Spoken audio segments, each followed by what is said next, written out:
ఒక మన సబ్స్క్రైబర్ అనమాట. ఆవిడ చాలా రోజుల నుంచి ఒక పచ్చడి చెప్తా ఉన్నారు.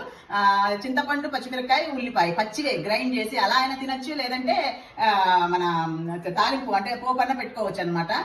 ఎన్ని రోజుల నుంచి పాపం ఆవిడ కామెంట్ చెప్తున్నారు, కంపల్సరీగా నేను చేస్తానని చెప్తున్నాను. రాత్రి కూడా మేడం నా పచ్చడి చేయలేదన్నారు. ప్రసన్న కుమారి గారు చేశానండి మీ పచ్చడి, చూసారా?